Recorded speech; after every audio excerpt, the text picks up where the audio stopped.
Yajitou de Djameldine Benchenouf.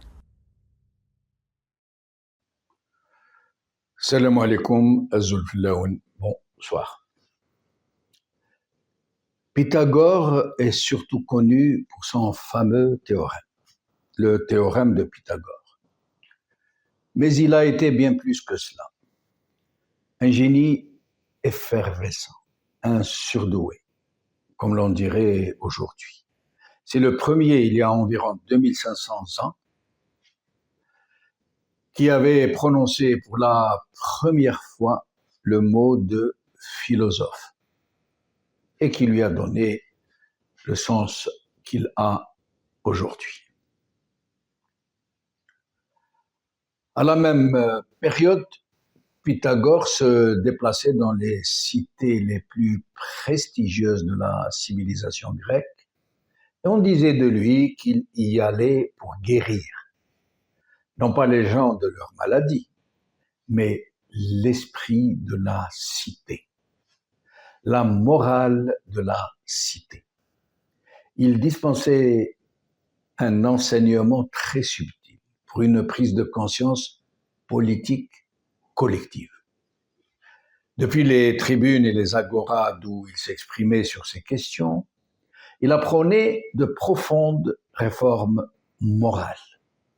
À l'époque, on ne disait pas encore révolution politique, encore moins révolution culturelle.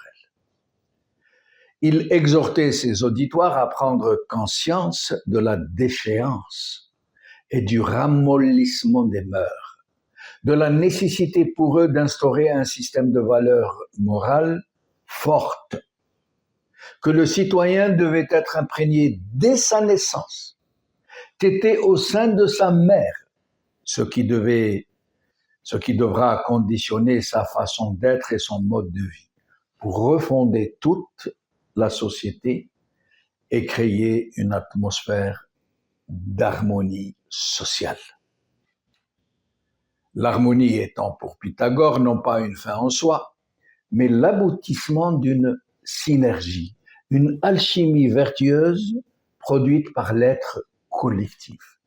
La convergence de rapports citoyens et d'un mode de vie qui la produisent, cette harmonie, et qui réside dans des valeurs essentielles, le courage, la sobriété, l'amour du travail bien fait, la rigueur, la sublimation du mérite, l'attachement aux valeurs et aux vertus morales, la concorde entre les citoyens, une saine émulation dans la pratique politique, l'esthétisme, la pratique des arts et d'autres recommandations tout aussi vertueuses pour une vie meilleure, pour fixer dans la cité des attributs qui seront ses caractéristiques, les caractéristiques qui la distinguent. Mais Pythagore allait malheureusement échouer. L'œuvre de sa vie ravagée. Son école a été incendiée. Il a été chassé du pouvoir qu'il avait pris sur la cité de Crotone et on dit même qu'il aurait été tué. L'école pythagoricienne a décliné jusqu'à presque s'effacer devant le charisme d'autres philosophes qui ont aujourd'hui le vent en poupe.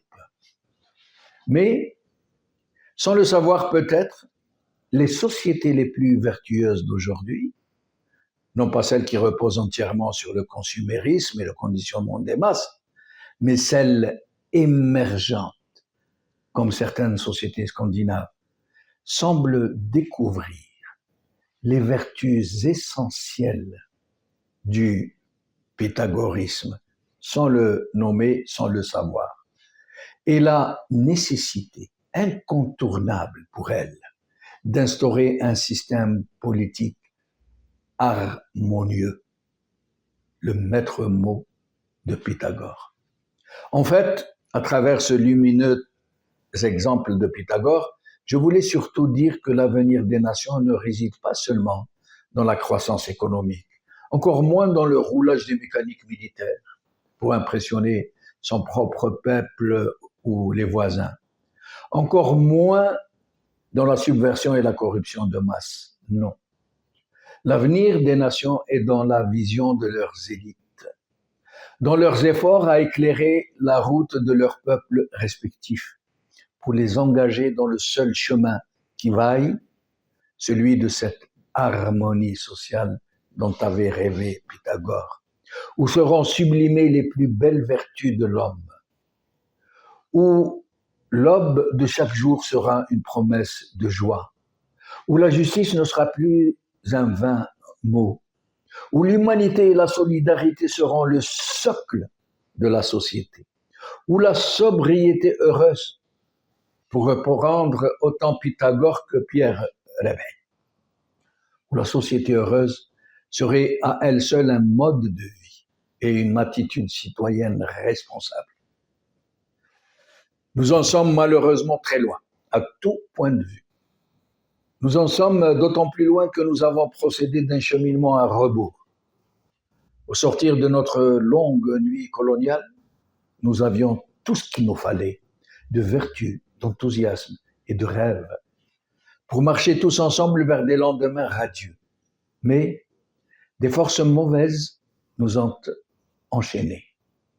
Elles nous ont castrés de toutes nos vertus, nous ont inséminé du poison existentiel et conduit malgré nous en troupeaux bêlants dans des marécages boueux où nous pataugeons, où nous nous vautrons, où nous avons perdu jusqu'à la signification du mot harmonie.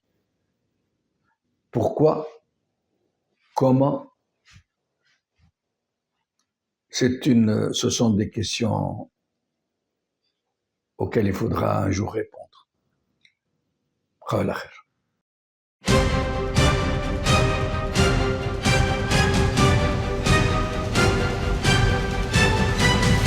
L'édito de Djemeldine Benchenouf.